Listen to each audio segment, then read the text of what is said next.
당부드립니다.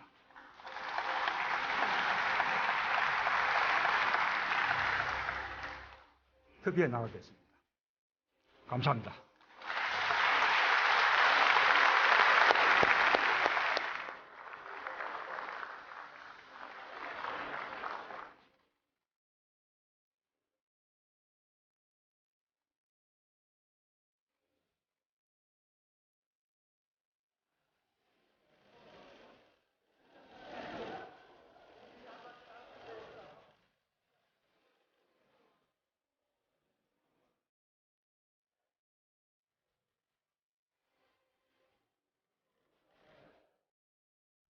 보통은 취임 이후에 한 200일 만에 하는 시정연설, 오늘 취임 34일 만에 한 셈이었습니다. 상당히 속도감 있게 진행이 됐고요. 절박하게 호소하고 보다 쉽게 설명이 될 수 있도록 파워포인트 프레젠테이션이라고 사진까지 등장을 했습니다. 한 명의 여성과 또 한 명의 남성이 등장을 했는데요. 바로 청년, 일자리, 비정규직 문제를 위해서 나왔던 그 사진들 아니겠습니까? 그렇습니다. 아마 이제 오늘 시정 연설이 사실 추경안과 관련해서 시정 연설은 뭐 이렇게 대통령이 직접 참석하는 건 처음입니다. 네. 원래 이제 대통령이 이제 국회 정기국회 때 본 예산 할 때 이제 그런 때 시정 연설 하는데 그만큼 지금 문재인 대통령 앞에 놓인 두 가지 과제, 즉 인사청문회를 장관을 통과시키는 문제하고 또 하나의 문제는 정책으로서 이제 일자리 문제, 이걸 네. 지금 해결하는 게 가장 중요하지 않습니까?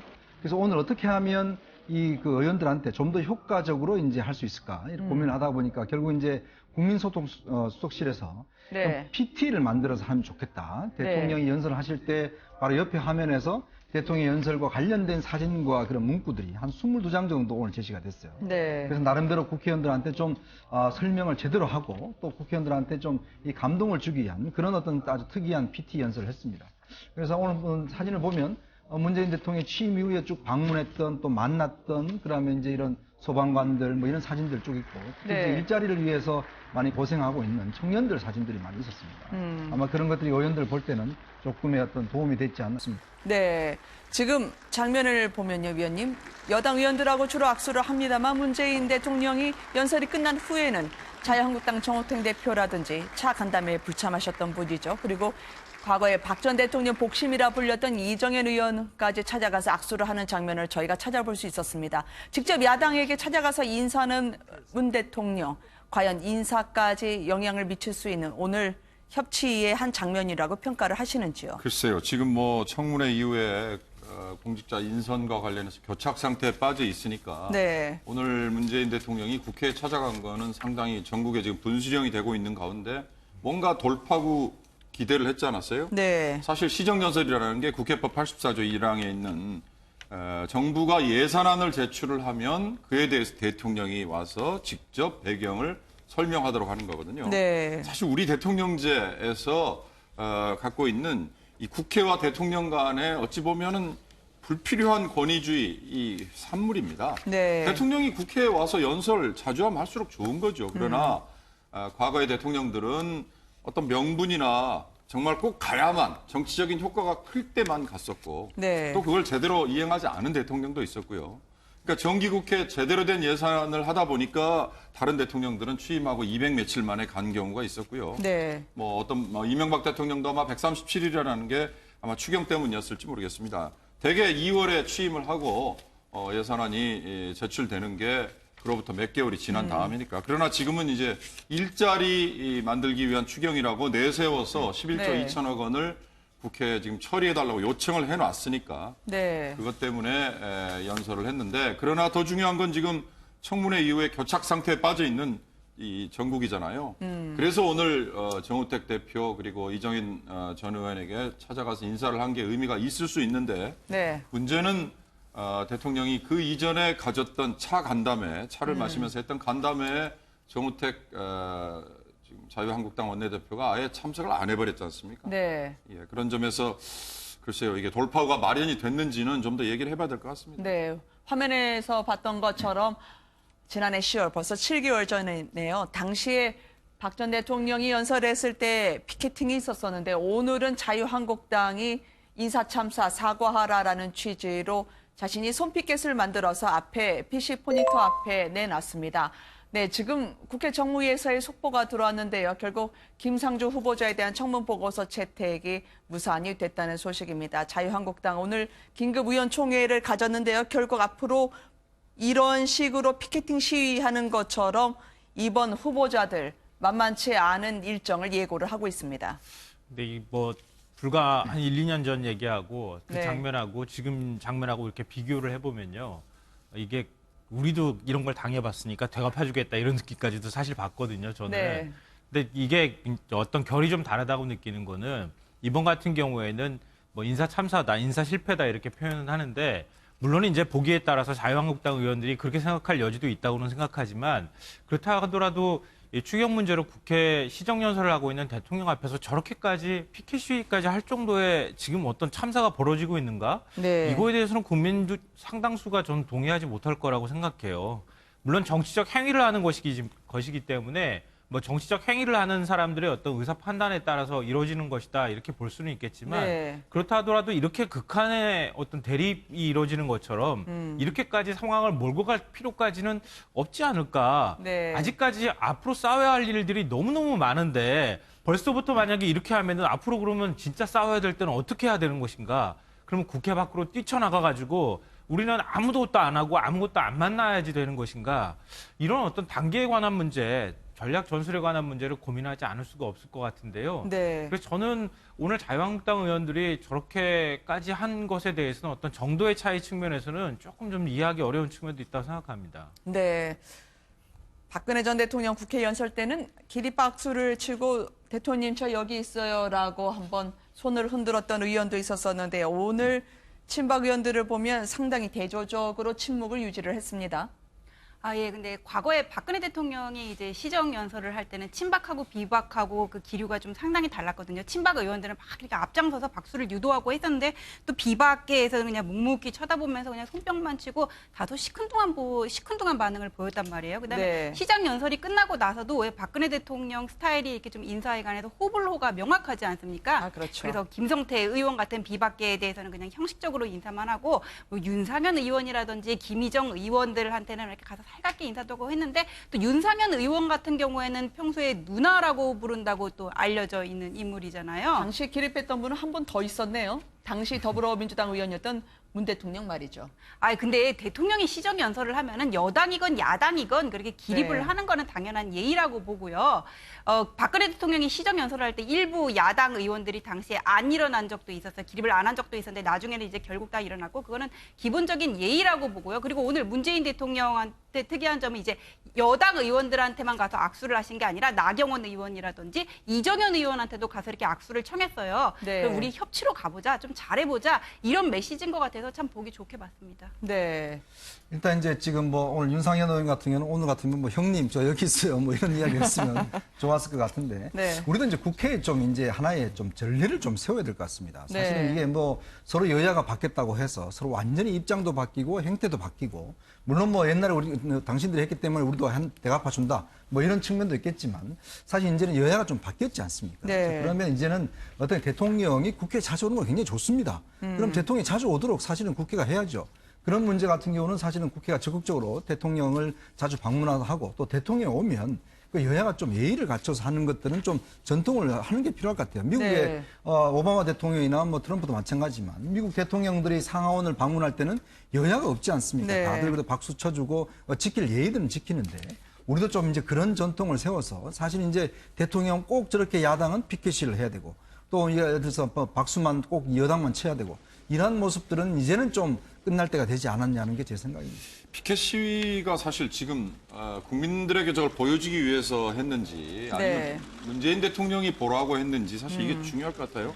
박근혜 대통령이야 지금 지내놓고도 밝혀졌지만 네. 전혀 언론과도 담을 쌓고 참모들 얘기도 듣지 않고 더 중요한 건 당시에는 정무 라인이 가동이 안 됐지 않습니까? 마크에서의 접촉이 안 됐잖아요. 그러나 지금은 전병헌 정무수석이 문턱이 달아지도록 지난 주말에 자유한국당 의원들을 쫓아다녔고 또 정우택 원내대표가 직접 만나서 협상을 할 때는 굉장히 부드러운 얘기도 했다고 하고 네. 그러니까 지금 대화의 채널이 단절이 된 게 아닌데 굳이 저렇게 피켓 시위를 할 필요가 있을까? 정말 전 세계가 부러워할 정도로 민주주의의 꽃을 피웠다고 칭찬을 받았던 대한민국이 정작 국회에서는 민의의 전당인 국회에서는 저렇게 아직도 70년대에 봤던 모습, 80년대에 봤던 모습, 90년대에 봤던 모습이 똑같이 되풀이되는 건 네. 저건 뭐 민주주의를 지금 보고 배워야 되는 아이들에게나 우리 후손들에게도 별로 좋아 보이지 않고요.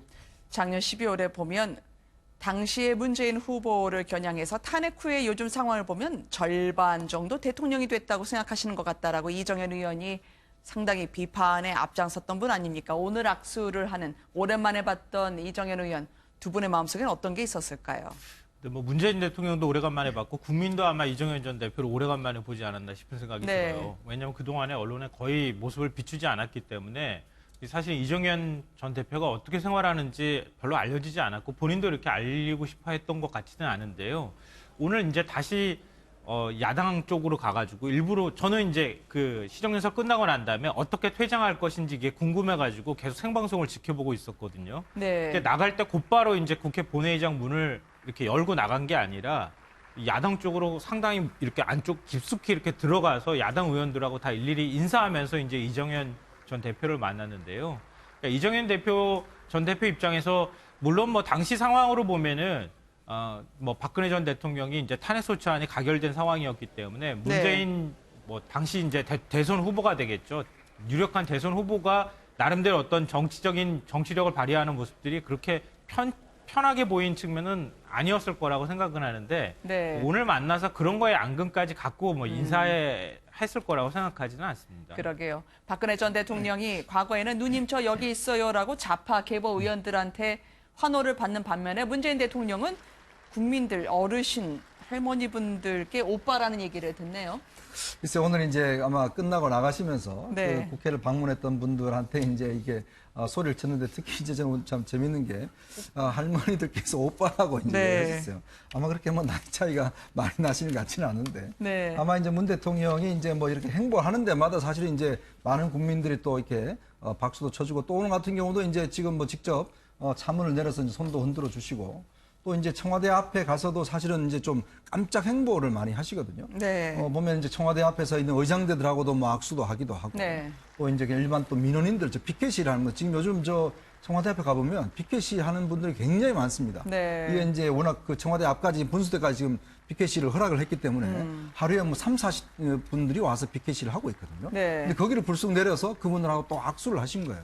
이제 그러면서 보면 참 어떤 면에서 보면 소통이라는 측면, 또 친근감 측면에서 보면 여러 가지 국민들한테 현재 보이고 있는 80%가 넘는 지지도가 다 이유가 있긴 있는 것 같습니다. 네. 그 참여정부 시절에 최낙정 전 해수부 장관이 있었는데요. 책을 썼어요. 그 책 이름이 너무 다른, 너무 같은 두 남자 이야기. 그러면서 그 책 안에 이제 기술을 하면서 이 노무현 전 대통령하고 문재인 대통령의 어떤 스타일을 비교했는데요. 이 노무현 전 대통령의 경우에는 나쁜 남자 스타일이다. 네. 근데 문재인 전 대통령은 착한 교회 오빠 스타일이다. 이렇게 표현을 한 적이 있거든요. 그 책이 영향인지 몰라도 요즘에 오빠라는 얘기를 좀 듣고 있는 것 같기는 해요. 지난번에 봉하마을 갔을 때도 그때도 오빠 소리를 좀 들었는데요. 뭐 외모로 네. 보거나 이럴 때 좀 사람들이 이렇게 편하게 오빠 이렇게 부르는 뭐 그런 스타일이니까 네. 좀 나이가 좀 있으신 분이나 아니나 좀 오빠라는 말이 좀 자연스럽게 나온 측면도 있지 않을까? 또 그렇게 해서 이제 대통령 호명했을 때 대통령이 좀 반응을 보여주잖아요. 네. 보여주는 게 오히려 또 굉장히 흥미롭게 느껴져서 오히려 또 대통령을 이렇게 부르는 그런 분위기가 만들어지고 있지 않나 싶어요. 협치를 위해 소통을 꽤 하던 길 오빠라는 말을 들은 문재인 대통령까지 얘기를 들었습니다. 문재인 대통령이 어깨에 힘 들어갈 만한데 이분은 오늘 고개를 숙였습니다. 공판을 받으러 나온 박근혜 전 대통령. 오히려 오늘 재판부가 박근혜 전 대통령 측에 읍소를 하더라고요.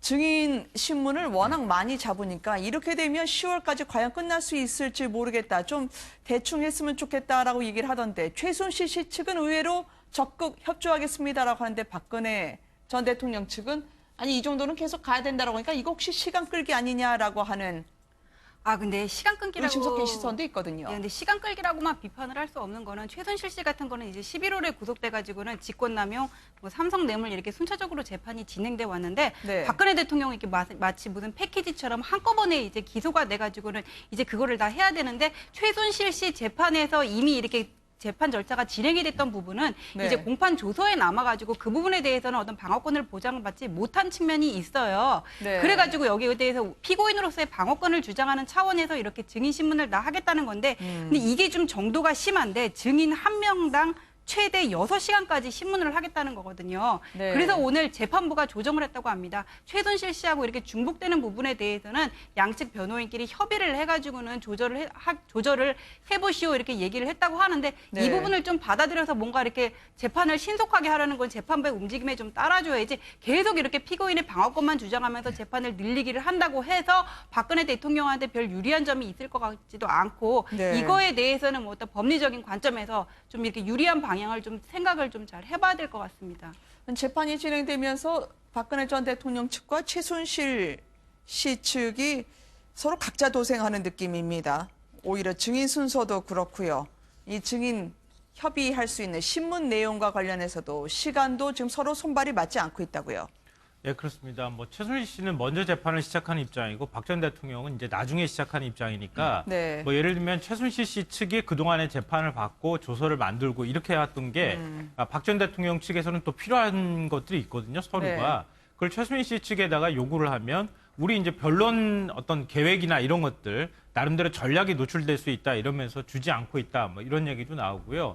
서로 간에 이건 말고도 이제 최순실 씨를 최소한으로 부르느냐 마느냐 가지고도 서로 감정 싸움이 있었다 이제 이런 얘기도 전해지고 있는데요. 그러니까 저는 이제 이런 사소한 감정 싸움의 문제라기보다는 그러니까 최순실 씨하고 박근혜 전 대통령 측의 어떤 일치된 의견은 그러니까 결국은 이 재판을 좀 오래 끌었으면 좋겠다고 하는 거는 거의 일치된 의견이 아닌가 싶어요. 네. 그러니까 박근혜 전 대통령 측에서는 뭐 그 심리 계획서를 재판부에 제출한 거 보면은 삼성 승계 증인 신문만 한 11월까지 하겠다. 이렇게 지금 제출했다는 거 아닙니까? 박 전 대통령 구속기한 만료일이 10월 16일인데 11월까지 삼성 관련돼 있는 것만 뭐 증인신문 하겠다고 하는 것은 결국은 이 재판 계속 끌겠다. 이제 이런 얘기로 보이고요. 네. 지난번에 또 일본의 오음진리교 그 관련자들에 대한 1심 재판을 10년 동안 했다. 이런 표현도 사용했는데 그것도 역시 마찬가지인 것 같아요. 그러니까 이런 중대한 사안에서 이 구속기한까지 고려하고 하지 말고 우리 뭐 1년이 됐든 2년이 됐든 계속 하자는 얘기인데 이건 결국은 박 전 대통령 나중에 풀려나고 난 다음에 그 다음에 재판 진행하겠다고 하는 의도를 숨김없이 드러낸 것이라고 보고요. 네. 최순실 씨의 경우에도 똑같이 요즘 왜 이렇게 아픈 데가 많습니까? 네. 이것도 아프고 저것도 아프고 꼬리뼈 다쳤다, 뭐 쓰러졌다, 그 다음에 나는 뭐 정신적으로도 문제가 있다, 치과 치료도 받아야 되겠다, 뭐 별의별 얘기를 계속하고 있는 중이거든요. 이것도 네. 역시 제가 볼 때는 재판 기간을 계속 끌겠다고 하는 전략이 포함되어 있는 거 아닌가 싶은 생각이 듭니다. 왜냐면은요. 뭐 종합 건강 검진을 받는 것도 아닐 텐데 최순실 씨는 몸과 마음이 다 아프다고 이야기를 하는 것 같습니다. 건강 문제의 꾸준한 호소가 국민들에게는 전혀 낯설지 않은 부분인데요. 과거 한번 들어보시겠습니다. 최순실 씨의 그 유명한 공황장애 말이죠. 원래 우울증으로 한 2, 3년 다리를 못 써갖고 움직이지를 못하고 병원에 2년 동안 입원해 있었고 공황장애가 심해서 비행기 타고 이럴 때도 약을 복용하지 않으면 못합니다. 지금도 구치소에서 계속 약을 먹지 않으면 막 이렇게 심장이 뛰고 잠을 잘 수가 없고 막 그 폐쇄공포증 같은 게 와서 아까도 그래서 작가 양해를 약을 먹은 겁니다. 꼬리뼈 부상 일주일 만에 오늘 법정에는 출석한 최순실 씨입니다만 치과 치료와 정신과 치료에까지 본인이 이렇게 아픈 줄 모른 저희가 너무 섭섭하게 했던 건가요? 지금 보니까 최순실은 거의 뭐 종합병동 수준 같아요. 네. 사실 이제 국내 도착하면서 그때부터 이제 공황장애, 그때 뭐 공황장애로 뭐 말씀했지만 네. 거기부터 시작해서 지금은 이제 꼬리뼈 다치고 그다음에 이제 지금 또 치과 치료에 정신 치료까지. 네, 사실 오늘 이제 호송차에서 내리고 있는 오늘의 최순실 네. 씨 모습인데요. 그러니까 사실은 그 꼬리뼈 다친 것도 사실 변호인도 잘 몰랐다고 그래요. 그날 네. 재판 안 나오는 것 자체가. 근데 저희들이 좀 의심할 수밖에 없는 이유가 뭐냐면 아플 때는 또 상당히 아파서 그냥 있는데 문제는 네. 자기가 필요할 때는 또 굉장히 적극적으로 그리고 또 이제 총명하게 사실 질문을 많이 합니다. 네. 그러니까 재판을 리드해 가기도 하고 또 어떤 때는 또 아예 재판 나오지 않기도 하고 그러니까 그런 어떤 것을 보면 최순실 씨 같은 경우는 지금 이제 박 전 대통령과 좀 이제 지향점이 좀 다르지 않나 싶어요. 네. 예전에 뭐 피보다 진한 물이 있다고 했는데 결국 제가 볼 때 물은 물인 것 같습니다. 두 사람 관계도 보면 네. 이제는 뭔가 박 전 대통령을 위해서라기보다는 이제 자신이 좀 어떻게 살아야 되지 않는가라는 좀 생각을 하는 것 같아요. 더군다나 네. 지금 저 딸인 정유라가 지금 들어와서 1차로 지금 현재 구속영장이 기각됐고 지금 뭐 재청구 문제가 나오지 않습니까? 그런 걸로 보면 전체적으로 지금 박 전 대통령 변호인들하고 좀 각을 세우는 걸 보면 이제는 보면 좀 자신 위주로 좀 어떤 재판을 끌고 나가려고 하는, 그리고 자기가 살아야겠다고 하는 뭐 그런 좀 전략적으로 이제 방향을 잡았지 않는가, 뭐 그런 네. 좀 생각도 좀 듭니다. 이 진행되는 재판 과정에서 사실 최순실의 뭐 어디가 아프다는 얘기라든지 또는 양측 변호인단 간에 뭐 일치된 의견이 아닌 네. 심지어 서로 싸우기까지 한다든지 사실 지연말단인데 지연말단적인 얘기들만 쫓다 보면 이제 우리 국민들도 사실 언론도 그러는 것 같아요. 도대체 최순실과 박근혜 전 대통령 간의 지금 재판의 쟁점이 뭔지, 네. 도대체 뭘 위해서 지금 재판을 하고 있는지 이런 거를 자칫하면 잊어버리기 십상이죠. 네. 이를테면 최순실이 도대체 박근혜 전 대통령 머리 위에 앉아서 얼마나 국정에 개입을 했고 얼마나 농단을 했는지 네. 이런 얘기들은 지금 뒤로 쏙 빠져 있거든요. 네. 박근혜 전 대통령에 대해서는 지금 뇌물죄 그리고 블랙리스트 작성과 관련해서 본인이 얼마나 지시를 직접적으로 했는지 뭐 이런 것들에 대해서 지금 규명이 돼야 되는데 네. 이런 얘기들은 또 뒤로 쏙 빠져버릴 가능성이 높기 때문에 사실 이런 그 변죽만 울리는 이런 것들 좀 잘 가려내야 될 필요가 있어요. 네. 그런 지금- 면에서 금고지기의 오늘 발언을 잠시 뒤에 전해드리려고 하는데, 네, 평론가님. 네. 근데 지금 그 자꾸 건강 얘기가 나오는 것에 대해서 저뿐만 아니라 많은 국민들이 좀 불편할 것 같다는 생각이 듭니다. 네. 그래서 박근혜 전 대통령 측에서는 뭐 66세의 연약한 여성이다, 뭐 이런 표현 사용하면서 재판을 오래 받기 어렵고, 그래서 이제 월화 목금 이렇게 4차례 하는 재판이 좀 버겁기 때문에 재판 네. 횟수를 좀 줄여달라, 뭐 이런 요구도 하고 있고, 최순실 씨 쪽에서는 마찬가지로 말씀하셨던 것처럼 뭐 꼬리뼈가 다쳤니, 정신병이 있니, 뭐 이렇게 지금 얘기를 하고 있는데요. 박근혜 전 대통령 불과 한 7, 8개월 전 박 전 대통령 그 누구보다도 더 제왕적 대통령으로 그 임기를 보냈고요. 네. 그리고 청와대에서 만우주사 맞고 그러면서 뭐 무슨 실 리프팅을 했니 이런 얘기를 들었던 분입니다. 그런데 구속되고 난 다음에 지금 불과 몇 개월밖에 지나지 않았는데 나는 연약한 고령의 여성이라서 재판받기 어렵다 이렇게 얘기하는 걸 국민들이 어떻게 받아들여야 하는가 좀 굉장히 개인적으로는 불편하고요. 만약에 그렇게 몸이 안 좋으면 의사 진료를 받아서 확실히 재판받기 어려운 상황이라고 하는 걸 제출을 해라. 네. 그리고 난 다음에 이런 사정 때문에 재판을 계속 받기가 어려운 것이니 횟수를 좀 줄여달라고 요구하는 게 맞다고 생각되고요. 최순실 씨도 역시 마찬가지입니다. 고령 여성 중에서 우리나라에 지금 구속되어 있는 여성도 엄청나게 많습니다. 똑같이 같은 처지에서 같이 공평하게 재판을 받고 있는데 뭘 그렇게 본인 스스로만 엄청나게 아픈 사람인처럼 행동하는가? 그것도 저는 별로 편해 보이지 않는 얘기로 들리고요. 결국 이런 얘기가 나중에 이제 그 건강이 안 좋아서 이 재판받기 어려운 상황으로 가는 것 아니냐라고 하는 논리적인 어떤 그 배경을 깔기 위해서 이런 얘기를 하는 것 아닌가라는 오해를 받기 싫어서라도 지금 저런 얘기를 너무 지나치게 많이 외부에다가 하는 것도 저는 별로 좋은 것은 아니라고 생각합니다. 바로 이게 핑계인지 아니면은 지연 전략인지에 대해서 오늘 단적으로 드러낼 수 있는 부분이 있었어요. 바로 최순실 씨의 아버지와 아들이 대를 이어서 금고지기로 충성을 바쳤던 장모 부자가 있지 않겠습니까? 그 아들인 격의 저 장 씨, 과거에 독일에서 파티를 했을 때 빨간 앞치마를 두르고 예. 나왔던 그 분이 오늘 증인으로 나왔었는데요. 최순실 씨한테 얼마나 중요한 인물이길래 오늘 이 증인신문이 초점을 받았을까요? 저 장남수 씨는 최순실 씨의 그 독일에 세운 비덱 법인 있잖아요. 삼성하고 같이 계약을 했던 비덱 스포츠 법인의 계좌 관리를 맡았던 사람이고, 저 장남수 씨의 아버지 그러니까 장순호 씨는 왜 최순실이 플레이그라운드 사와가지고 대기업으로부터 광고 수주해가지고는 자금을 이득을 취했던 그 회사 네. 플레이그라운드의 재무이사이기도 했었고, 그리고 최 씨가 지난 8월에 커피 사업을 위해서 세운 페이퍼 컴퍼니 이사이기도 했고요. 장순호 씨가. 그리고 장순호 씨는 비덱 스포츠의 한국 지사장이기도 했거든요. 어떻게 보면 이 두 부자는 최순실 씨의 그 자금 관리에 대해서 가장 세세한 부분까지 잘 알 수 있다는 부분이에요. 지금 네. 최순실 국정농단에 관해서 재수사를 하자는 얘기가 나오는 거는 누가 미워서 한 명 더 구속을 시키겠다는 게 아니라 최태민 일가부터 형성된 그 자금의 고리를 찾아보고 국고에 귀속시킬 수 있는 방안을 찾아보자는 거잖아요. 근데 저 장순호 씨에 대해서는 특검에서도 불러가지고 조사를 했었는데 어떤 혐의점이 드러난 것 같지는 않아요. 그래서 네. 지금 상황에서 저 장남수 씨의 증언이 최순실 씨 재판에 어떻게 작용할 수 있을지는 뭐 어떻게 결론적으로 말씀드리기는 어려울 것으로 보입니다. 과거에 최순실 씨가 워낙 성격이 급해서 조금이라도 실수가 있으면 불같이 화를 냈다고 진술했던 최순실 씨의 금고지기, 아버지와 아들이 최 씨의 자금 흐름의 비밀을 풀 키맨으로 분류가 되고 있습니다. 여기서 최순실 씨가 내가 호텔을 사고 싶은 거는 굳이 특별한 목적이 있어서가 아니다라면서요.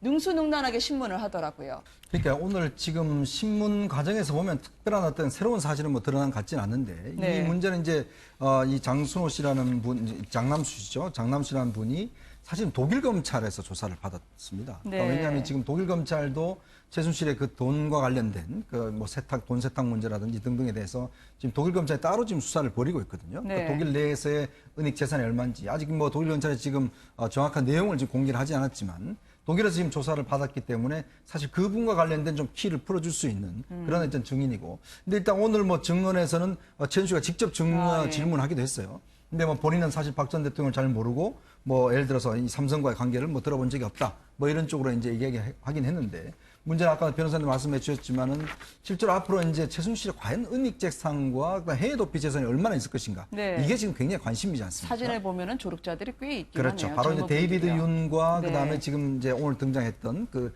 장순호 씨 이런 몇몇이서 사실은 독일의 전체 어떤 재산을 관리해줬던 인물들로 알려지고 있거든요. 저 장 씨의 사실 뭐 진술을 통해서 오늘 일부 나왔잖아요. 지금 방금 자막에도 나왔습니다만은 정유라에게 매월 5,000유로씩의 급여가 지출이 됐다. 뭐 이런 얘기도 나왔지 않습니까? 그러니까 독일에 세워져 있는 업체, 현지 법인을 통해서 어느 정도의 돈이 지출이 되고 또 어떤 식으로 쓰였는지 뭐 이런 것들이 이번에 사실 검찰이 지금 구속영장이 기각된 정유라에 대해서 적용한 혐의가 네. 청담고등학교 출석 허위 관련해서 위계에 의한 공무집행 방해 그리고 또 이대 비리 입학 비리와 관련해서 뭐 업무 방해 뭐 이런 정도만 지금 적용을 했잖아요. 그러나 네. 만약에 이런 것들로 인해서 최순실이 빼돌린 돈 그리고 이게 쓰임새 이런 게 장 씨의 입을 통해서 나오는 게 증거가 돼서 외환관리법이라든지 뭐 이런 게 적용이 된다면 정유라의 구속영장 추가 청구에도 활용이 될 수 있지 않겠습니까? 특히 오늘 상당히 최순실 씨의 눈치를 많이 본 것 같습니다. 이 장모 씨가요. 계속 뒤를 쳐다보니 검찰에서 왜 자꾸 쳐다보느냐라고 제지에 나서기도 하던데 바로 최순실 씨가 받았다는 급여, 정유라 씨가 받았다는 급여, 아무것도 하지 않은 상태에서 돈을 받고요. 호텔도 결국 코스포츠라는 유령 회사를 통해서 임대료를 받은 게 아니냐라는 이 모든 비밀을 갖고 있는 사람이 바로 저 사람이었기 때문에 오늘 더더욱 많은 분들이 주목하는 것 같아요. 네. 그런데 그 신동주 회장 같은 경우에 지금 기소된 혐의가 업무상 횡령인데 그게 일을 하지 않고 급여를 지속적으로 지급받았다는 거거든요. 그러니까요. 왜 최순실 정유라가 최순실이나 정유라도 월급을 계속 받죠? 그렇게 지속적으로 급여를 지급받았다면 이거는 횡령에도 될 수 있고 삼성으로 받은 뇌물로 급여를 지급을 했다면 이게 범죄 수익 은닉에도 해당될 수가 있을 것 같은데 이 부분을 이미 독일 검찰에서 어떤 증거 수집을 했거나 아니면 특검에서 조사를 했는데 이번에 영장에는 그게 청구가 안 돼 있어요. 네. 만약에 이 부분에서 어떤 결정적인 증거를 검사가 보강을 해가지고는 정유라에 대해서 구속영장을 재청구할 때 이 부분이 만약에 들어가 있다면은 이제 업무방해 말고도 새로운 혐의가 추가됐으니까는 구속이 될 수가 있는데 만약에 이 부분에 대해서 뭐가 안 드러났다면 그건 어려울 것 같고 또 이게 급여 지급이 계좌를 통해서 이렇게 자세하게 명시적으로 흘러갔으면 모르겠는데 이미 세탁된 자금을 통해서 현금으로 지급됐으면은 이 부분은 어떻게 밝혀내기가 어려울 것으로 보입니다. 아이만 키웠다는 정유라 씨에게는 우리 돈 600만 원. 그리고 그의 어머니 최순실에게는 우리 돈 1,000만 원 넘는 돈이 월급으로 지급된 것으로 오늘 공판 결과 드러나고 있습니다. 이런 최순실 씨의 금고지기에게 최순실 씨가 직접 신문에 들어가죠. 은닉재산 들어본 적 있나요? 혹은 박 전 대통령이 삼성말과 전혀 관계가 없을 것 같다고 하니 최순실 씨의 페이스에 계속 말리면서 신문에 답한 것 같아요. 장 씨가 말이죠. 그러니까 이거 오늘 신문을 한 게 어디까지 진실성 있는 얘기인지 이것도 사실 좀 검증을 해봐야 될 것 같습니다. 왜냐하면 최순실 씨 집안하고 한 30년 동안 인연을 맺은 사람이라고 하거든요. 네. 근데 근거직이라는 얘기를 들을 정도였다고 하면은 최순실 씨가 돈이 어떻게 빠져나와서 흘러나갈 수 있는지 그 흐름에 대해서 알 수 있을 만한 위치에 있는 사람인데 그렇다면 그 과정에서 자기가 어떤 역할을 했다 그러면 자기도 결과적으로는 공범일 수도 있잖아요. 그렇기 때문에 혐의를 그렇게 호락호락하게 인정하기는 좀 어려운 입지에 처한 사람이다. 그래서 네. 우리가 좀 가려들을 필요가 있다 이렇게 생각이 되고요. 그 비덱스포츠에서 지급했던 월급 명세 내용이 나왔잖아요. 방금 네. 전에 말씀하신 것처럼 최순실은 한 1,000만 원, 정유라는 600만 원 이상. 근데 실제로 그 밑에서 일한 사람은 230만 원, 장 씨는. 이렇게 얘기하는데요. 네. 저는 이걸 들으면서 두 가지가 생각났는데 최순실 씨는 자기에 대해서는 특히 이제 정유라 씨는 이 승마 지원을 받는 수혜자잖아요. 어찌 보면. 네. 물론 이제 삼성 승마팀의 한 직원일 수도 있다 이런 평가를 할 수도 있겠지만 결국 정유라를 위해서 만들어 놓은 지원이고 그 지원을 받은 사람인데 그냥 말 타면은 600만 원 돈 받을 수 있다면 얼마나 좋겠습니까? 네. 그거 보면서 최순실 씨가 얼마나 삼성 돈을 그냥 자기 주머니 쌈짓돈처럼 쓰려고 했는가 이걸 좀 알 수 있고요.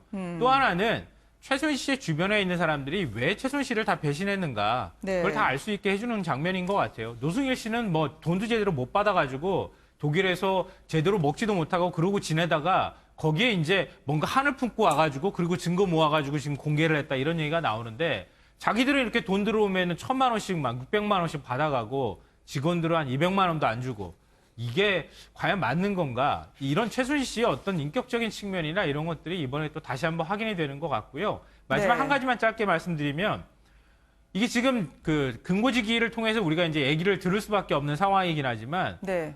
지난번에 이제 재산 추적할 때 금융당국이 그렇게 적극적으로 협조하지 않아서 결국 최순실 씨 일가의 어떤 자금 흐름을 제대로 추적을 못했거든요. 근데 이번에 만약에 추가로 검찰에서 수사를 한다고 하면은 네. 자금 흐름을 좀 더 철저하게 좀 추적을 해볼 필요가 있을 것 같다. 네. 그 뿌리를 캐다 보면은 최순실 씨 일가가 박 전 대통령과 어떤 관계를 맺었는지 뭔가 단서가 포착될 수 있지 않을까 하는 기대를 좀 가져봅니다. 기껏 일했던 사람에게는 200만 원 좀 넘는 돈, 그리고 일을 하지 않은 최순실 씨는 1,000만 원 넘게 가져가는 일명 속칭 손대지 않고 코 풀거나 땅 짚고 헤엄치는 수익 증식 방법에 대해서는 상당히 도 같은 사람 같아요. 최순실 씨가 말이죠.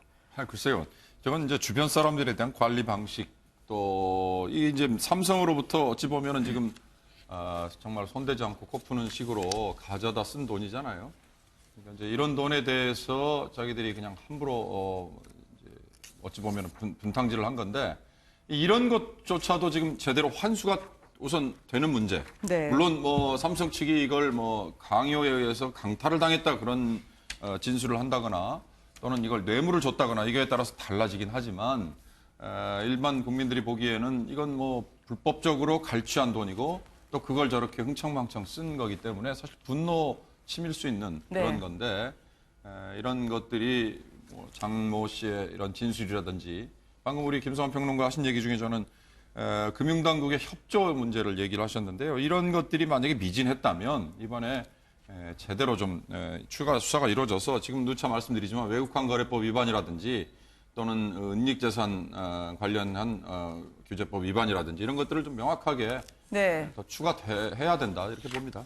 아무래도 본인의 딸이 온 뒤에 최순실 씨 측은 훨씬 더 강하게 나가고 있는 것 같습니다. 아프다고 하지만 저렇게 증인신문 철저하게 검사처럼 자신의 원하는 대답을 하니 맞아요, 그거예요. 고생하셨습니다라고 격려까지 하던데요. 정유라 씨는 그러나 최순실 씨 마음 같지 않았던 딸 같습니다. 예측하기 전혀 어려운 검찰 출석 이렇게 늦게 오는 피의자 혹은 피고인이 있을까요? 이례적인 장면이 있었습니다. 함께 보시겠습니다. 잠시만요. 아니 한마디만 잠시만요. 정인아 씨 저기 한마디 하면 저희가 보내드릴게요. 네네네. 오늘 어떤 혐의 때문에 불렀다고 말씀하셨어요? 제가 그런 얘기 못 들었고요. 저 그냥 조사받으러 왔습니다. 죄송합니다. 엄마 못 만났죠? 네, 못 만났습니다. 국민들한테 미안합니까? 아니 억지로 질문을 해서 저희가 받아내야 되나요? 국민에게 죄송하다는 마음 말이죠. 단적으로 그렇습니다. 오늘 검찰에 나오라고 했더니 소환 예정 시각보다 50여 분 늦게 도착한 정유라입니다. 변호사님께 여쭤봐야 될 것 같아요. 이거 뒤집으면 이런 얘기 아닙니까? 검사님 죄송한데 저희 좀 50분 늦어요라고 하면 이런 경우가 있습니까? 친구들하고 카톡으로 해서 나 50분 늦어 이러는 경우는 있어도 보통 검찰에서 9시 30분까지 오라 그러면은 네. 저같이 소심한 사람은 9시까지 가 있죠. 네. 근데 왜 늦었는지는 모르겠어요. 애기 때문에 늦었는지 뭐 취재진을 피하느라고 늦었는지는 모르겠지만은 네. 전직 대통령도 그때 안 늦으셨단 말이에요. 네. 그런데 정유라가도 이제 무슨 배짱으로 저렇게 늦는지 참 기본적인 상식으로는 이해하기가 어렵고 일반 사람 같으면은 지금 정유라 씨 상황이라면은 막 이야기 보따리를 이제 풀어놓고 이게 무슨 문제가 있을까 구속이 될까 안 될까 중압감이 상당할 것 같은데 저 친구의 태도를 보면은 당돌하고 그냥 거침이 없고 변호사가 시켜준 말을 변호사가 이렇게 주입해준 얘기들을 언론에 계속 하고 있어요. 저런 거 보면은 약간 좀 이런 말 해도 되나 4차원기가 있는 건 아닌가. 네. 일반적인 상식으로는 좀 이해가 안 간다 그런 생각이 듭니다. 지금 저 모습을 보면 쏟아지는 관심 불편하지만 거부하지는 않겠습니다처럼 보입니다. 스마일 휴대폰 액세서리를 그대로 낀 채 달려 들어가는 정유라. 어떻게 왔습니까? 했더니 놀러 오는 것도 아니고 그냥 조사받으러 왔다고요. 그러니까 오늘 기자들이 아주 좀 참 황당한 장면을 목격한 게 뭐냐면 네. 정유라가 조금 일찍 물론 늦긴 했지만 차가 와 있었대요. 근데 이 차가 예를 들어서 검찰청 바로 앞에 왔다가 다시 가버렸습니다. 네. 그걸 한 3차례 반복했다는 거예요. 그러니까 뭐냐면 이제 기자들을 좀 피하려고 아마 그런 게 했던 것 같은데 사실 예전 같으면 본인이 굉장히 기자들한테 적극적으로 좀 가서 뭐 모든 대답도 하고 그랬지 않습니까? 네. 근데 지금 오늘 검찰 출석에서는 상당히 다른 모습을 보여준 거예요. 그러니까 본인이 뭔가 기자들 좀 피할 수 있겠다 생각하고 계속 차로 왔다 갔다 돈 겁니다, 사실은. 네. 그래서 이제 마지막 기자를 갔는데 결국 기자들한테 걸리긴 했는데 저는 이해할 수 없는 게 뭐냐면 지금 변호인들이 있지 않습니까? 네. 그럼 변호인들이 당연히 오늘 출두가 몇 시라 그러면 언제까지 나와야 되는 게 있는 것이고 네. 또 예를 들어서 저 앞에서 사실은 기자들이 뻔히 보고 있는데도 불구하고 계속 차를 왔다 갔다 하면서 지금 기자들 피하고 다녔단 말이죠. 네. 그런 걸로 보면 일단은 기존의 어떤 좀 적극적으로 이야기하는 모습에서 좀 바뀌었던 모습 이거 네. 볼 수가 있을 것 같고 그리고 지금 이제 검찰을 어떻게 지금 대하고 있는지 좀 이런 것들 자세에 대해서 좀 나오고 있는 것 같아요. 네. 결국 아마 본인이 지금 보면은 전체로 좀 주도권을 행사해 나가려고 하지 않나 좀 네. 그런 좀 생각도 좀 듭니다. 아니 어떤 혐의로 왔냐 그랬더니 그것도 모른다 그러더라고요. 국민의 공분을 사실 네. 일으킨 사건이고 그에 대한 지금 검찰의 추가 수사고 네. 더군다나 정유라는 범죄인 인도 조약에 따라서 덴마크로부터 지금 강제 송환이 된 거 아닙니까? 그런 이후에 이제 구속영장이 청구가 됐을 때 항소를 엄마와 포기하고 딸, 본인이 온 거죠. 예, 본인이 네. 또 항소까지 네, 포기하고 네. 현지에서 네. 송환 결정 불복 이거에 대한 항소까지 포기하고 왔는데 어찌됐든 지금 엄마와 딸이 같이 구속이 될 수 있느냐 뭐 이런 동정론 이런 것들이 처음엔 좀 있었잖아요. 그러나 네. 이제 오늘 저렇게 정유라가 보여주는 저런 태도를 보면 물론 검찰의 구속영장 신청이라든지 뭐 검찰의 수사라는 게 국민의 무슨 뭐 이런 여론을 따라서 한다 이런 건 아니지만 네. 본인이 사실 그런 것 때문에 여론이 악화가 되면 얼마나 본인에게 불리할까 이런 것들을 모르겠습니다. 21살 우리 어린 여성이 이걸 뭐 알 수는 없겠죠. 그러나 방금 누차 지적됐지만 변호인들이 그걸 모를 리는 없거든요. 그런 점에서 보면 정말 석연치 않은 점도 있고 뭔가 네. 좀 아쉬운 점도 있습니다. 네. 아니 저런 엉뚱발랄한 속칭 그렇게 표현도 합니다만 그렇지만 진술은 거짓으로 했던 그것도 국민들에게 기자회견을 통해서 말이죠. 했던 정황이 포착이 되고 있습니다. 모르쇠로 일관했던 정유라 씨가 학점을 받기 위해서 노력을 했음에도 불구하고 전공도 모른다고 하지 않았습니까? 과거에 자신의 교수를 찾아가서 내가 학기 중에는 훈련과 수업이 겹쳐서 참석하기 어려우니까 출석 대체하는 방법, 또 점수 잘 받을 수 있는 방법을 조언해달라고 했다고 하던데요. 전공도 모르다던 정유라, 이렇게 다 드러날 걸 왜 몰랐을까요? 그러니까 정유라 씨를 우리가 언제까지 이렇게 해석을 해줘야 되는지 잘 모르겠는데요. 네. 그러니까 정유라 씨 원래 스타일이 저런 건지 아니면은 내가 뭐 이런 것에 대해서 충분히 대응할 자신이 있거나 뭐 네. 이래서 그러는 건지는 모르겠지만 정유라 씨가 공항에 들어오면서 했던 얘기 그동안에 저는 아무것도 몰라요. 학교도 가기 싫었어요. 무슨 네. 과 학생인지 무슨 과 들어갔는지도 몰라요. 이런 내용들은 최소한 거짓말에 가까울 가능성이 매우 높다고 하는 게 네. 속속 드러나고 있는데요. 이 민주당 김병욱 의원이 이 작년 1학기 글로벌 체육봉사 과목을 담당했던 이 강모 교수로부터 진술서를 받은 것을 공개를 좀 전에 했어요. 난 뉴스네요. 네. 그러니까 정유라 씨가 수업 한 번도 안 들었는데 학점 나왔다고 하는 그거거든요. 근데 강 교수를 정유라 씨가 찾아가서 네. 이게 작년 이제 4월 무렵인데요. 이 승마 특기생으로 훈련을 하고 있기 때문에 출석 일수를 좀 인정해 달라. 이렇게 출석을 대체할 수 있는 방법을 찾아달라. 이렇게 알려달라고 얘기를 했답니다. 근데 그리고 난 다음에 강 교수가 그러면 전지훈련 참가 확인서를 제출하면 출석을 인정해 주겠다. 네. 독일에서 봉사활동을 하면 봉사활동을 증빙할 수 있는 자료를 제출하면 학점으로 인정해 주겠다. 이렇게 얘기를 했다는 거죠. 그러니까 이 얘기를 들었다는 것만으로도 이미 정유라 씨는 자기가 학점을 받기 위해서 교수를 직접 찾아가서 내가 어떻게 해야 하는지 상담을 받고 돌아왔다는 건데 네. 어떻게 학교 다닐 의지도 없었고 나는 무슨 과 다니는지도 몰라요 라고 말을 할 수가 있느냐 이런 겁니다. 또 하나 이제 사례가 공개가 됐는데요. 그러니까 교수한테 이제 학점 대체 방법을 알고 리포트를 또 제출을 해야 되는데 거기에 이제 코칭 수업과 관련해서 리포트 제출할 때 코칭 수업이라고 하는 게 지난번 국정농단 사태 때 정유라 씨가 리포트에다가 막 오탈자 엄청나게 많이 쓰고 비문 써가지고 그때 말을 망 XX 이렇게 써서 보냈다고 하는 바로 그 리포트인데요. 네. 거기에 정유라 씨 자기 스스로를 소개했는데 안녕하세요. 체육과학부 몇 학번 정유라입니다. 이렇게 썼다는 네. 겁니다. 근데 어떻게 자기가 무슨 과 들어가는지 모릅니까? 말도 안 되는 얘기를 하고 있는 거죠. 네. 그러니까 이런 것들로 보면은 정유라 씨는 굉장히 생각은 아주 심플하다. 생각이 복잡하면 사람이 그게 얼굴에 드러나는데 정유라 씨는 아주 단순한 생각을 하고 있고 네. 단순 명쾌한 생각으로 나는 한 거 별로 없고요. 엄마가 다 했고요. 나는 변호사가 시키는 대로 하면 내가 여기서 풀려날 수 있다고 하는 일종의 확신 같은 걸 갖고 있는 사람이 아닐까 그런 생각이 듭니다. 네. 학점뿐만 아니라 사건도 잘 모른다. 오늘 조사받으러 왔다. 죄송하다라고 얘기하는데요. 이 정유라 씨와 최순실 씨가 지금 곧 재판정에서 만날 수 있을까요? 두 사람의 공통점이 있습니다. 우리는 피해자였고요. 그리고 왠지 탄압받는 인상을 받는 것 같고요. 언론을 최대한 활용하는 듯한 모습이 보이기도 합니다. 화면으로 확인해 보시겠습니다.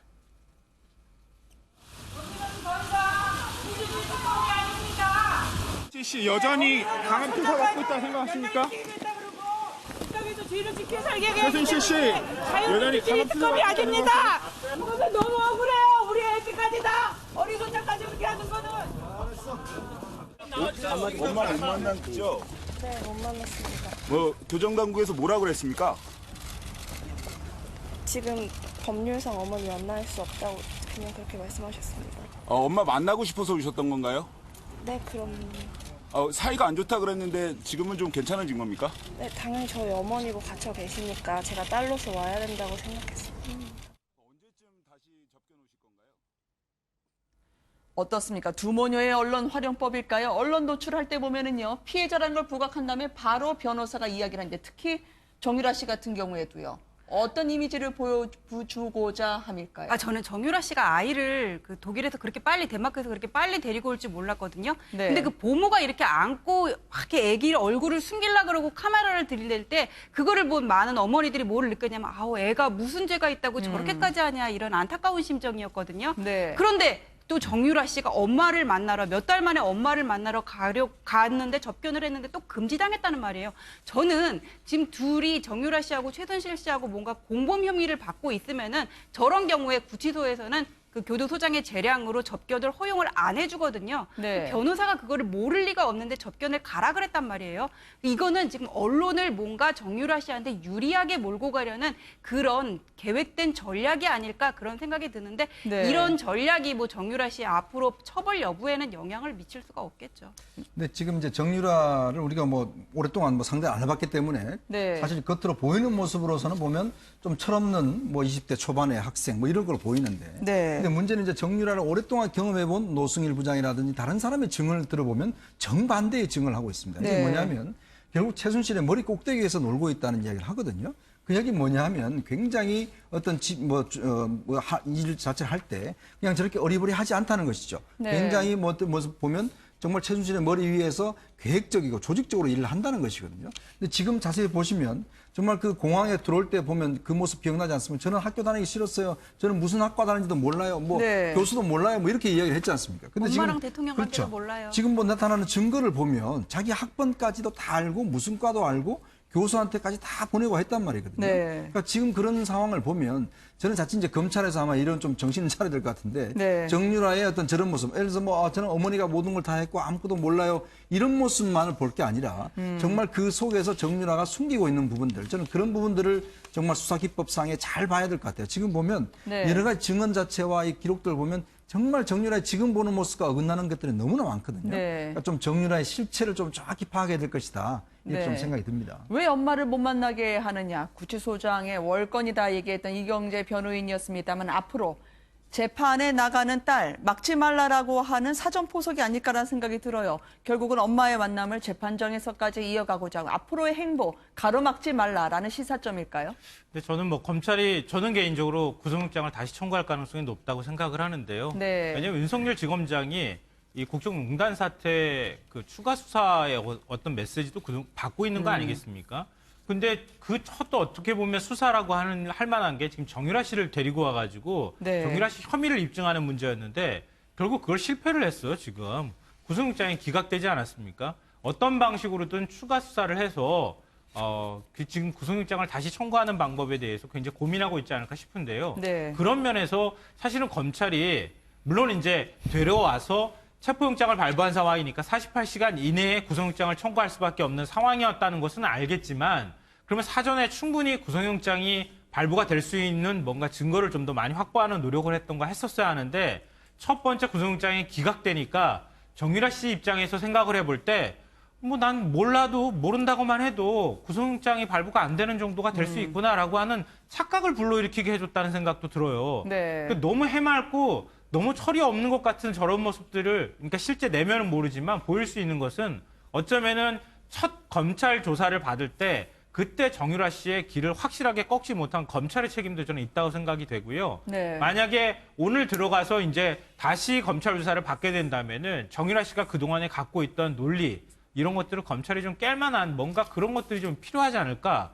그렇게 해야 정유라 씨도 뭔가 자기의 책임 문제에 대해서 인정할 건 인정하고 또 자기가 알고 있던 것들은 솔직하게 고백하는 그런 좀 모습들을 봤으면 좋겠는데 과연 그럴 수 있을지 좀 봐야 될 것 같습니다. 너무나 모르쇠라고 정유라 씨가 천진난만한 엄마만 알고 나는 피해자였다는 식으로 이야기를 하니 지금 검찰 조사 정유라 씨 5시간, 6시간, 지금 7시간을 넘기고 있는 상황입니다만 노승일 전 부장 같은 경우에는 정유라 씨 남편 친구까지 대기업 돈이 들어간 걸 증언을 했으니 그럼 아는 노승일 전 부장하고 대지를 한번 해보자라는 그 가능성이 있을까요?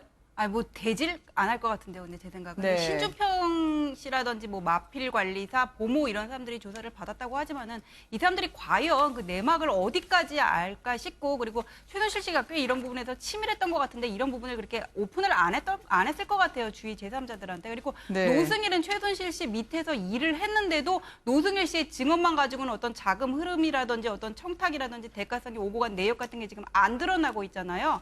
지금 검찰이 정유라한테 기대를 하는 부분도 이 친구가 아직 어리다 보니까는 말을 이렇게 툭툭 던지는 게 있어요. 거기서 뭔가 지금 단서를 찾고 싶고 그 단서를 찾기 위해서 미리 신병을 확보하자는 건데 지금 신병 확보는 아까 말씀드린 것과 같이 업무집행 방해만으로는 좀 어렵고 그 독일 검찰과의 공조나 어떤 금융기관의 협조하에 새로운 범죄 수익 네. 은닉에 관한 증거가 드러나야지만 신병을 확보할 수 있을 거라고 보여집니다. 네, 영장 청구할까요? 검찰이요? 다시 청구를 할 것 같습니다. 네. 그러니까 오늘 제가 아까 말씀드렸지만 오늘 정유라가 보여준 저런 모습을 보고도 검찰이 또 흐지부지한다.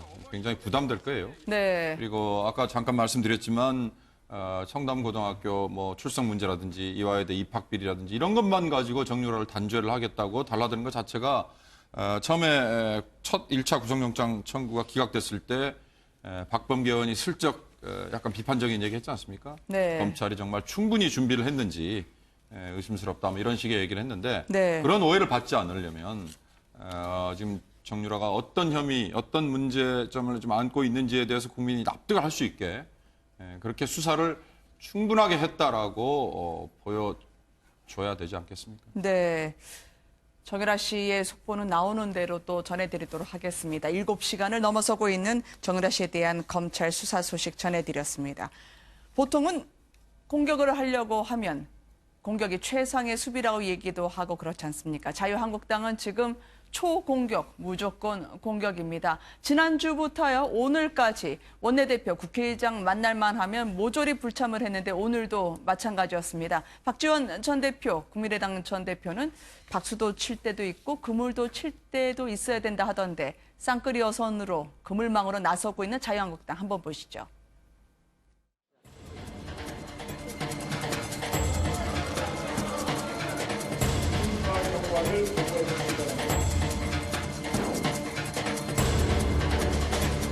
이분들은 부적격 3종 세트로 규정할 수밖에 없다는 말씀을 드립니다.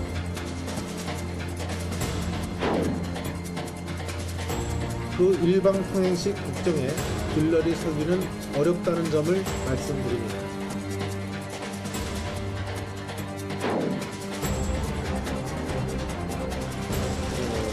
총리의 분명에 대한 어떤 강제 처리에 대해서 항의 조치도 하셨고요.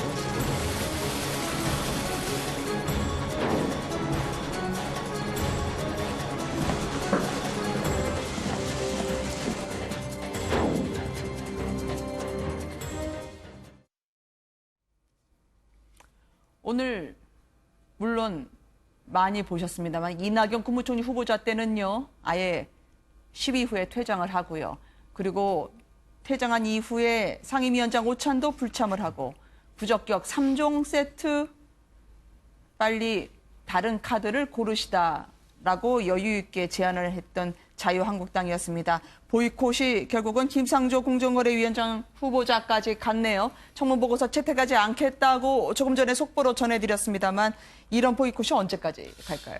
그러니까 우리가 뭐 축구에서 뭐 닭공이라는 게 있지 않습니까? 네. 닥치고 공격 뭐 이런 의미인데 사실 지금 제1야당이 보면 어떤 면에서 보면 물론 뭐 이해는 가는 측면이 있습니다. 네. 지금 뭐 대선 패배 이후에 당내도 뭐 여러 가지 어지럽고 또 추스려야 할 것도 많고 일단 그런 상황에서 뭔가 대여 전선을 구축해서 뭔가 이제 당내 일부를 좀 수습해 보겠다 뭐 이런 취지도 있는 것 같고 지금 또 뭐 문재인 대통령의 뭐 독주를 막아 보겠다 뭐 이런 의도도 있는 것 같은데 그렇지만 정치라는 게 결국은 이제 국민을 보고 해야 되지 않습니까? 네. 그리고 예를 들어 지금 국민들이 좀 납득할 만한 것들 좀 저는 해야 된다 보는데 물론 강경화 후보자는 뭐 분명히 저도 문제가 있다고 봅니다. 네. 그렇지만 이걸 또 다른 어떤 김희수 후보자라든지 이런 확대를 시켜서 무조건 다 안 된다는 것과 함께 또 이렇게 여야가 함께 만나는 자리까지도 저렇게 회피한다는 것 자체. 좀 대화를 아예 하지 않고 있지 않습니까? 뭔가 만나서 이야기를 해야죠. 그리고 국회에서 네. 국회의장이 마련한 자리까지 불참한다는 것은 원내 정당으로서 제1야당으로서 정말 타당한 행동인지 저는 좀 의심이 듭니다. 그런 상황에서 지금 어떤 자유한국당이 좀 내부적으로 물론 경선 스케줄을 가지고 하고 있습니다만은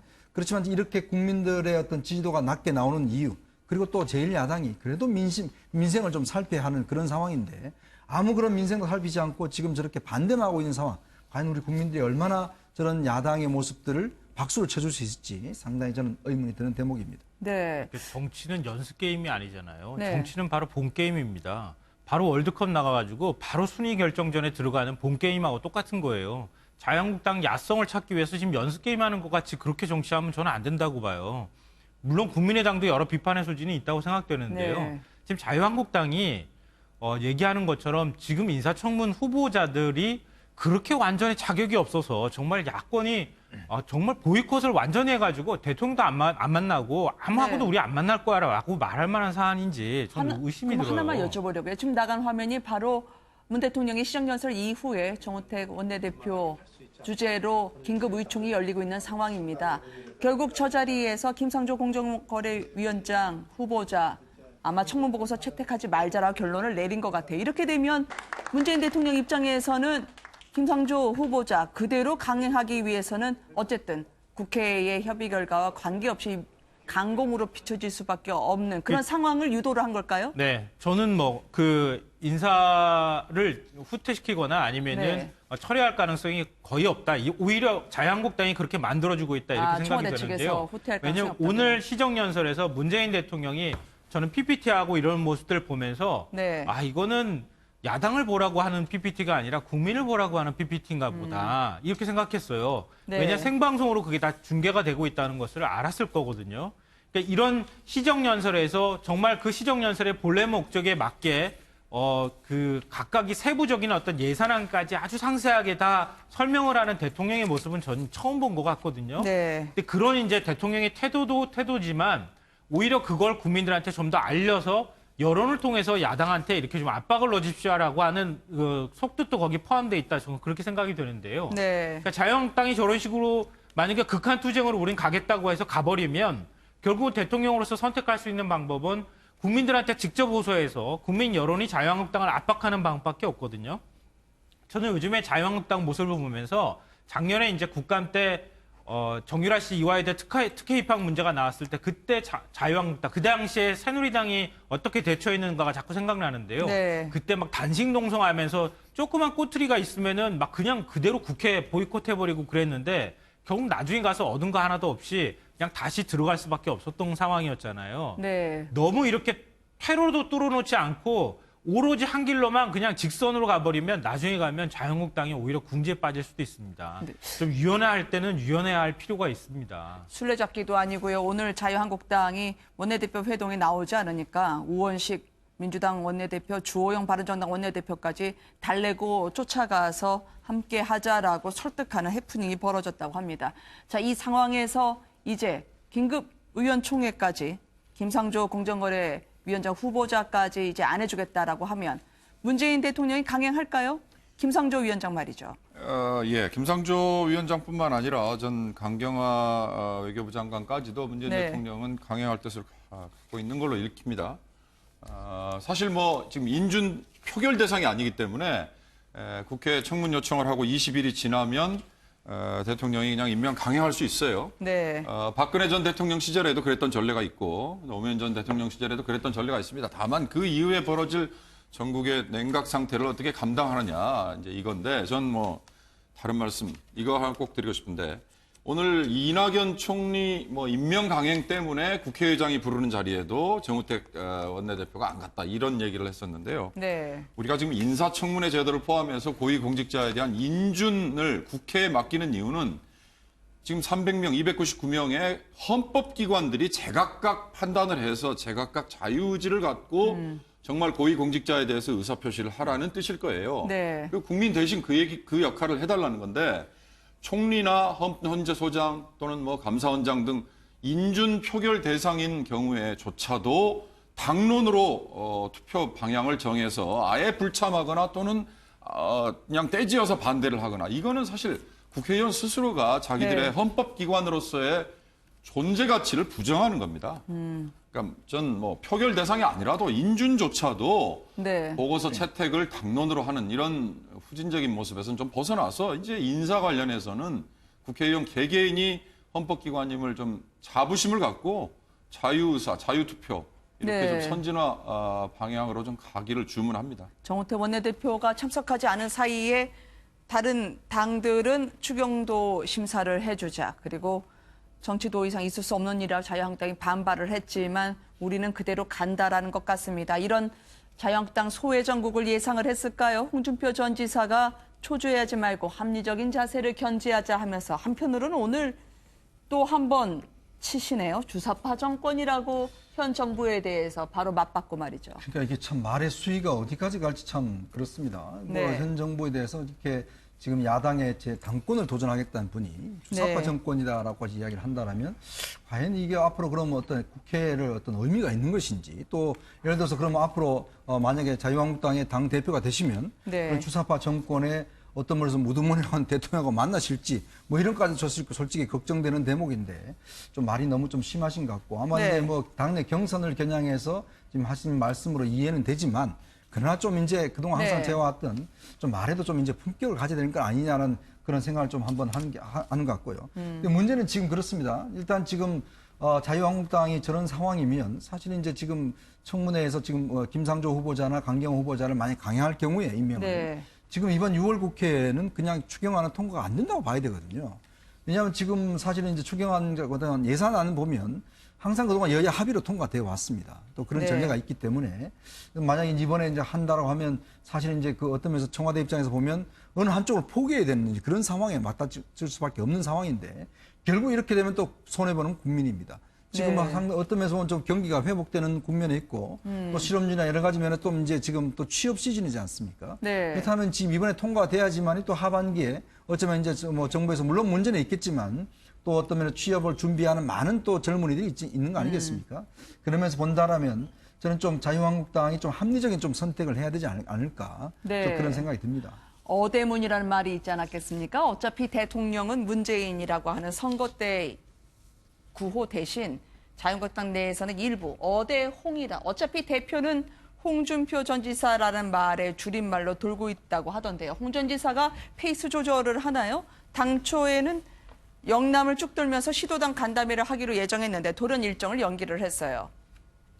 그러니까 지금 이제 아마 일정 자체를 원래는 이제 오늘부터 네. 뭐 시도당을 돌아다녔는데 했는데 문제는 이제 아직 후보 등록을 하지 않았거든요. 네. 그래서 이제 후보 등록도 있고 또 예를 들어서 지금 이렇게 정말 전국 자체가 완전히 경색됐는데 네. 지금 상황에 투표하겠다고 지금 막 내려가서 운동하는 것 자체가 과연 타당한 것인가 이런 또 아마 여론에 좀 따가운 눈총도 좀 있었던 것 같습니다. 그래서 아마 조금 전체적인 당권 행보를 좀 연기를 하는 것 같아요. 지금 네. 일단 원유철 의원이 지금 당권 도전을 하고 있고 네, 그리고 아마 젊은 양, 보수를 그렇죠. 추구한다고 양자 대결로 하죠. 갈지 아니면 또 네. 외부에서 하나가 더 이제 인사가 더 할지 일단 당 대표 경선은 지금 현재로서는 홍준표, 원유철 네. 이 두 사람 대결로 가는 것 같습니다. 네.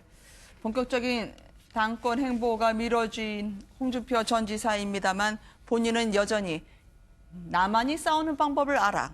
강한 보수, 강한 자유한국당은 나로 인해 탄생하는 거지라고 말하는 듯 싶어요. 그러니까 이미 결론이 났다고 본인은 생각하는 것 같아요. 네. 왜냐하면 그러니까 본인에 맞설 만한 후보를 누가 낼 사람이 없다, 나올 네. 사람이 없다고 아마 생각을 하고 있는 것 같습니다. 그러니까 지금 자유한국당 내부 상황을 보면 친박계에서도 누구 대표 선수를 내보내기가 굉장히 어려운 상황이거든요. 그리고 홍준표 후보는 뭐 역시 이제 초재선이나 아니면 그 비박 쪽의 지원을 받고 있는 것으로 지금 알려지고 있는 상황인데요. 네. 그러니까 결국 대선 이후에 이 자유한국당, 뭐 홍 전 지사의 어떤 표현으로 말하면 보수의 어떤 정통성을 가져갈 수 있는 곳은 그걸 이제 할 수 있는 사람은 나밖에 없다 이렇게 생각을 하고 있는 것 같습니다. 네. 자유한국당의 지지율을 보면 14%입니다. 물론 국민의당, 정의당, 바른정당보다는 높은 수치긴 하지만 아직까지 저걸로 체면치를 했다고 보기엔 턱없이 부족한데 말이죠. 맞아. 문재인 대통령 국정 지지도가 지금 거의 80% 가까이 되거든요. 네. 지난해 박근혜 대통령 탄핵을 찬성하는 그 지지율을 보면은 70% 정도예요. 지금 더 높아요.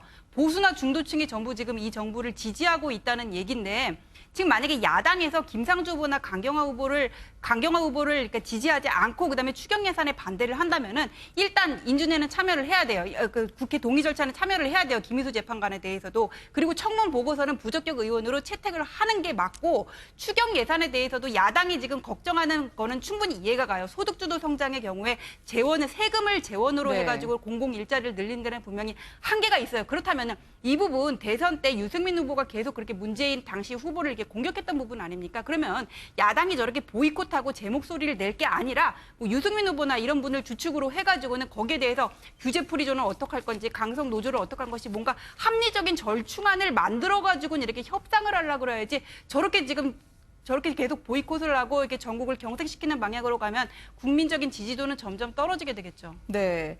지금 남은 분이 강경화 후보자하고 또 더 있죠. 어떻게 될까요? 그런데 자유한국당과 국민의당 상당히 복잡한 수계산에 들어간 것 같습니다. 국민의당 측에서는 이게 흠결 인사에 대해서요. 더 이상 탕평도 아니고 코드 인사뿐이라고 박지원 전 대표를 통해서 이야기하는가 하면 자유한국당은 말이죠.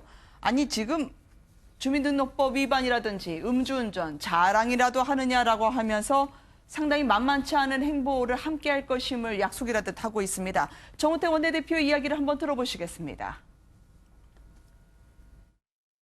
대통령 자신이 스스로 약속한 5대 비리에 해당하는 사람까지 뻐젓이 장관 후보자로 지명하고는 100% 흠결 없는 사람은 없다는 식으로 변명하는 것은 위선적 자기 합리화에 불과할 뿐입니다. 청와대에서 무슨 자랑이라도 하듯이 위장 전입과 음주운전 전력을 선제적으로 공개하는 것이 무슨 면죄부라도 주겠다는 것인지 묻지 않을 수 없습니다. 셀프 고백, 이 강경화 후보자 때만 하더라도 참으로 신선했는데요. 이제는 야당이 좋은 말도 한두 번이지 더 이상은 제스처만으로 넘어가지 않겠다라는 취지로 보여요. 그래서 좀 인사가 조금 늦어지면서 아무래도 내부적으로 좀 문제가 있는 분들은 좀 걸러내는 게 아닌가라는 예측이 있었는데 네. 원래 예상했던 대로 이제 그대로 발표를 하면서 사실 이제 몇몇 분 같은 경우는 지금 문제가 있다라고 이제 자진해서 고백을 했죠. 지금 네. 이제 그 조대엽 후보자 같은 경우는 음주운전을 한번 걸린 적이 있습니다. 또 송영무 국방부 장관 후보자 같은 경우는 이제 뭐 주민등록법 위반이라고 하는데 우리가 말로는 그냥 위장 전입이라고 하는 네. 것이죠. 근데 저는 이게 보면 물론 뭐 어떤 뭐 흥결이 없는 사람이 누가 있겠습니까만은 그러나 또 이렇게 고백한다고 해서 사실은 뭐 모든 게 깨끗하게 없어지는 건 아니지 않겠습니까? 어차피 또 인사청문회라는 과정을 거쳐서 과연 그 내용 자체가 정말 좀 현격하게 어떤 장관 업무를 수행하는데 문제가 되는지 안 되는지 네. 아마 살펴볼 것 같은데 문제는 이제 저는 청와대에서 기본적으로 5가지의 원칙을 제시했지 않습니까? 그렇다면 좀 그 원칙을 그래도 좀 지켜내려는 어떤 그런 노력 자체는 했어야 됐는데 그럼에도 불구하고 지금 자꾸 이렇게 나온다는 것 자체는 기존의 강경화 후보자도 마찬가지고 너무 이제 청와대가 어떤 5가지 원칙을 허무는 것 아니냐 또 그 허문다라면 또 허무는 것에 대해서 국민들한테 좀 사과를 해야 되는 것이 아닌가라는 좀 그런 여론도 좀 일고 있다는 점도 주목해야 될 것 같습니다. 준여당이란 말 한 번 했다가 이제 된통 국민의당은 고민에 빠진 것 같은데요. 예. 그러니까 누구의 국민의당 중재자일까요? 문제는 이 이렇게 봅니다. 중재자일까요? 아까 제가 말씀드렸듯이 사실 네. 당 차원에서 인사 문제를 모두 다 반대 또는 찬성, 뭐 아예 뭐 표결 불참 뭐 이런 식으로 가는 거는 정말 국회의원으로서 헌법기관으로서의 스스로의 존재 가치를 부인하는 거다. 제가 아까 말씀드렸듯이 네. 국민의당 내에서 한쪽에서는 찬성이 나올 수도 있고 한쪽에서는 반대가 나올 수도 있고 이거 전 바람직하다고 봐요. 오늘 저는 문재인 대통령이 여야 대표들 시정연설 전에 만났지 않습니까? 이 자리에서 인사와 관련해서 뭔가 물꼬를 트는 언급이 나오지 않을까 이렇게 기대를 했잖아요. 그런데 굉장히 밋밋하게 넘어갔거든요. 엄밀히 따지고 보면. 네. 지난번에 이낙연 총리 후보, 이낙연 총리 인준을 앞두고 교착 상태에 빠졌을 때 대통령이 수석보좌관 회의에서 국민과 야당에게 양해를 구한다라고 표현을 한 적이 있었어요. 네. 오늘 만약에 저는 문재인 대통령이 야당 대표들을 모아놓고 대선 기간 중에 제가 5대 원칙을 얘기했습니다만 막상 일을 하려고 인선을 하고 보니 정말 너무 어렵습니다. 양해를 해 주십시오. 그리고 특히 자유한국당 해봤지 않습니까? 라는 얘기를 조금 더 솔직하게 털어놨으면 어땠을까 이런 아쉬움이 들어요. 저는 그래서 강경화 후보든 또는 김상조 후보든 심지어 또 김희수 헌재 소장은 지금 인준 표결을 해야 되지 않습니까? 조금 더 상황이 다르긴 한데 어찌됐든 이 인사 문제를 풀어내려면 문재인 대통령이 조금 더 솔직한, 왜냐하면 지금 문재인 대통령에 대해서 지지율이 80%라는 거 아니에요. 그쵸. 이 80%의 지지율을 내가 야당이 적당히 반대하고 국민 일부가 반대해도 내가 밀어붙여도 된다라고 착각을 하는 지지율로 활용하지 말고 이렇게 대통령이 조금 더 솔직하게 조금 더 부끄러워 보이더라도 조금 더 민낯을 보여주는 걸로 활용을 하면 오히려 지금의 전국의 돌파구가 되지 않을까 저는 그렇게 생각해요. 협치도 좋은데 80% 지지율, 실질적인 협치로 이끌어낼 수 있는 임팩트 있는 보다 접근이 필요하다. 단 20분이라도 말이죠. 그 말씀이었는데요. 국민의당은 이런 문재인 대통령을 보면서 고민이 많아질 것 같아요. 아슬아슬한 줄타기를 하고 있지 않습니까? 야성을 찾아야 될지 아니면 준여당으로 어쩔 수 없이 함께 가야 될지 어떤 선택을 하게 될까요? 그걸 딱 이렇게 잘라서 얘기한다는 것 자체가 사실은 좀 어폐가 있다고 생각이 드는데요. 네. 저는 국민의당이 또 국민의당에게 바라는 국민의 어떤 마음은 이럴 때는 도와주라고 하는 마음일 거라고 생각해요. 이럴 때 지금 인사 문제라든가 이런 거 할 때 그리고 또 지금 오늘 강경화 리얼미터가 조사한 것들 보면 강경화 후보자가 정말 적격이냐 부적격이냐 물었을 때 10명 중 6명 정도는 이 정도면 큰 흥결이 있는 것은 아니다. 일단은 임명하는 게 맞다. 이렇게 생각을 하고 있는 것으로 나타나지 않아요. 네. 그러니까 그런 것처럼 국민의당이 한때 지금은 야당 입지였지만 한때 같은 당이었기도 했고 또 지금 호남을 기반으로 하고 있는 정당이라고 하는 측면에서 이 정도 사안 같으면 그냥 국민의당이 적극적으로 한번 도와주고 그다음에 국민의당이 정말 잘못하는 부분이 있으면 확실하게 야성을 보여줘서 정말 국민의당 요구를 들어주지 않을래야 않을 수 없도록 하는 아주 매서운 면모들을 보여주는 게 오히려 더 국민의당의 존재감을 부각시키는 거다. 지금 이 시점에서 국민의당이 우리가 야당이라고 하는 존재감을 부각시키기 위한 요건으로 강경화만큼은 안 된다라고 한다거나 이런 식으로 일종의 누구는 안 되고 누구는 되고 또 몇 명을 통과시켜주기 위해서는 한 명은 떨어뜨려야 한다. 이런 식으로 접근하면 저는 오히려 국민의당의 스스로 입지를 위축시키는 것이다. 좀 그렇게 생각합니다. 우리는 연안 근해 어선 선장을 구하는 것이 아니라 전쟁에 나갈 군함의 선장을 원하는 것이다라고 얘기했던 국민의당. 과연 강경화 후보자에 대해서는 어떤 선택을 하게 될까요? 이렇게 되다 보면은요, 야성을 찾느냐 아니면 준여당으로 가느냐의 기로에 서 있는 게 바로 강경화 후보자로 결판이 날 것 같은데요. 그런데 야성을 찾는 게 무조건 반대를 하는 건 아니잖아요. 강경화 후보의 그 정책적인 능력에 대해서는 뭐 갑론을박이 있을 수만 있지만은 청문회에서 이렇게 다 드러나지는 않았다고 봐요. 그리고 지금 강경화 후보자에 대한 여론이 저렇게 찬성이 많은 쪽으로 드러났던 거는 강경화 후보 자체보다 야당이 이번 정부를 이렇게 발목 잡고 있는 것을 국민이 용납하지 못하겠다 지금 그런 여론이 반영된 걸로 보거든요. 그러니까 강경화 후보자의 경우에는 어차피 뭐 청문 보고서 불채택 여부랑 상관없이 정부가 강행하면은 임명할 수 있어요. 국회 동의랑 상관없이 대신에 어차피 임명할 수 있으니까 강경화 후보자에 대해서는 여론이 원하는 방향으로 여론이 진짜 원하는 방향이 뭔지를 생각을 하고 일자리라든지 추경에 대해서는 좀 더 대의를 생각해서 현실적으로 국정 개혁을 위해 우리한테 지금 당면한 과제가 뭔지를 생각해보는 자세가 필요할 거라고 봅니다. 네. 지금 이제 국민의당 내부가 조금 의견이 갈라지는 것 같습니다. 지금 뭐 천정비 의원의 일부 정동영 의원 같은 경우는 지금 좀 찬성 쪽으로 돌아가고 있는 것 같고 당 지도부는 아직까지는 여전히 강경한 것 같아요. 근데 아무래도 조금 균열이 있는다는 것은 내부에 좀 여러 가지 강경화 후보자를 놓고 좀 이견이 있는 것으로 저는 보여지거든요. 그래서 아마 국민의당도 지금 왜냐하면 호남 여론을 생각할 수밖에 없습니다. 네. 그럴 때만 국민의당이 조금 내부 진통을 겪지 않을까 좀 예상을 해봅니다. 네. 임명 강행이냐 아니면 지명 철회냐 문재인 대통령의 고민이 깊어질 것 같습니다. 취임 한 달이 넘어서면서 허니문도 이제 서서히 끝나가는 것 같고요. 오늘 함께해 주신 여러분들께 감사드립니다.